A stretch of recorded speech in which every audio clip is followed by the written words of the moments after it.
स्वागत है आप सभी का यूपी न्यूज 25 पर। तो चलिए नजर डालते हैं आज की ताजा खबरों पर। अयोध्या में राम मंदिर पर पीएम मोदी ने फहराया भगवा ध्वज। अयोध्या में बने भव्य श्री राम मंदिर में मंगलवार को इतिहास रचते हुए प्रधानमंत्री नरेंद्र मोदी ने मंदिर के शिखर पर भगवा ध्वज फहराया। यह ऐतिहासिक ध्वजारोहण समारोह अत्यंत श्रद्धा और उत्साह के माहौल में संपन्न हुआ, जहां बड़ी संख्या में संतों, श्रद्धालुओं और स्थानीय लोगों ने उपस्थिति दर्ज की। प्रधानमंत्री ने ध्वज फहराने के बाद भगवान श्री राम के दर्शन किए और मंदिर परिसर में चल रहे विकास कार्यों की भी समीक्षा की। यूपी में बिजली बिल राहत योजना 2025 से 26 शुरू। उत्तर प्रदेश में घरेलू उपभोक्ताओं को बड़ी राहत देते हुए यूपी पावर कॉरपोरेशन लिमिटेड यूपीसीसीएल ने 2025 से 26 के लिए एकमुश्त समाधान योजना की घोषणा की है। इस योजना के तहत बकाया बिजली बिलों पर लगने वाला ब्याज पूरी तरह माफ किया जाएगा। साथ ही उपभोक्ताओं को पुराने बिलों के भुगतान पर विशेष छूट भी दी जाएगी, जिससे आर्थिक बोझ कम होगा। ईमानदारी से चुनाव हो तो भाजपाइयों के घरवाले भी न दें वोट, एसआईआर पर भड़के अखिलेश यादव।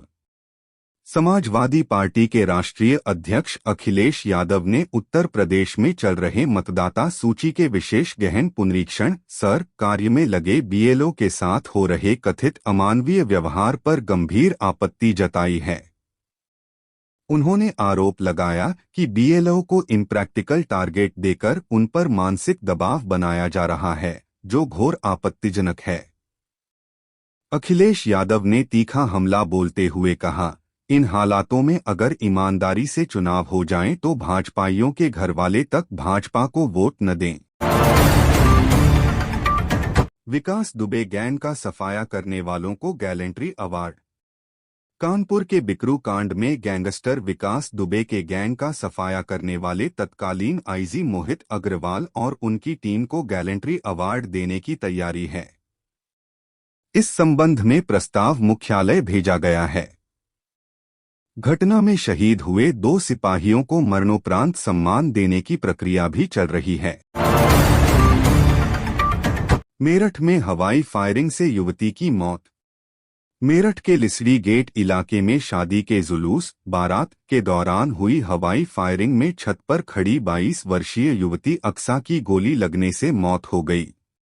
आरोपी साकिब को गिरफ्तार कर लिया गया है और दूल्हे सुहेल समेत कई लोगों पर केस दर्ज किया गया है।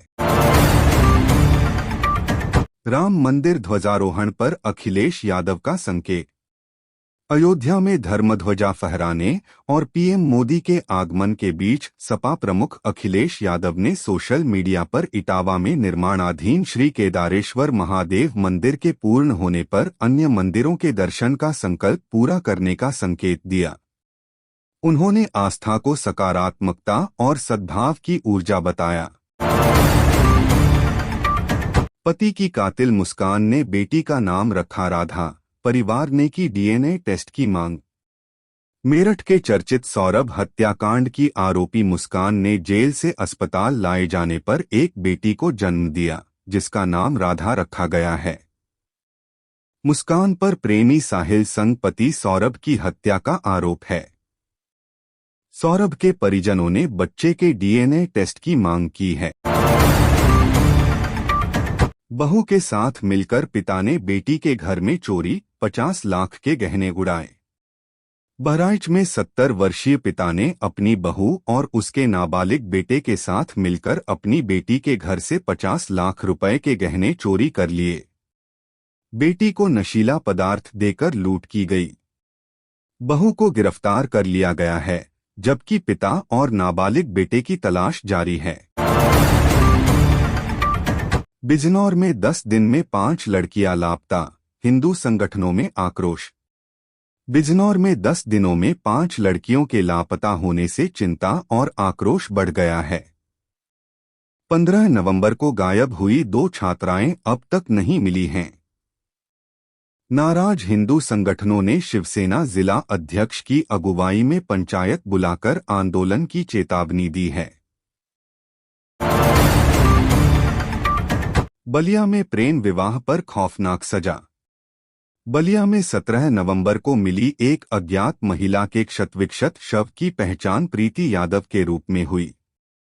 पुलिस ने खुलासा किया कि प्रेम विवाह करने से नाराज चाचा और चचेरे भाई ने धोखा देकर उसकी हत्या कर दी, गर्दन काटकर धड़ पटरी पर फेंक दिया था। चचेरा भाई गिरफ्तार है, जबकि चाचा फरार है। लखनऊ में महत्वपूर्ण इमारतों को उड़ाने की धमकी। लखनऊ के लुलु मॉल को एक धमकी भरा मेल मिला है, जिसमें 24 घंटे के भीतर यूपी विधानसभा, चारबाग स्टेशन समेत प्रमुख भवनों और कई स्कूलों को बम से उड़ाने की धमकी दी गई है। सुरक्षा एजेंसियां सतर्क हो गई हैं और सघन जांच कर रही हैं। मोहन भागवत और सीएम योगी का संदेश। राष्ट्रीय स्वयंसेवक संघ (आरएसएस) के प्रमुख मोहन भागवत ने ध्वजारोहण के बाद कहा कि इसके साथ मंदिर निर्माण पूर्ण हुआ और संघर्ष करने वाले अनेक लोगों की आत्मा को तृप्ति मिली होगी। उन्होंने कहा कि यही ध्वज राम राज्य में लहराया गया था। वहीं मुख्यमंत्री योगी आदित्यनाथ ने इसे 140 करोड़ भारतीयों की आस्था और आत्मसम्मान का प्रतीक बताते हुए एक नए युग का प्रारंभ बताया। कानपुर में वायु प्रदूषण पर सख्त कार्रवाई। कानपुर में बढ़ते वायु प्रदूषण पर प्रशासन ने कड़ी कार्रवाई शुरू कर दी है। शहर में लगातार बढ़ रहे AQI स्तर को देखते हुए जिला प्रशासन ने अत्यधिक प्रदूषण फैलाने वाली 50 फैक्ट्रियों को नोटिस जारी किया है।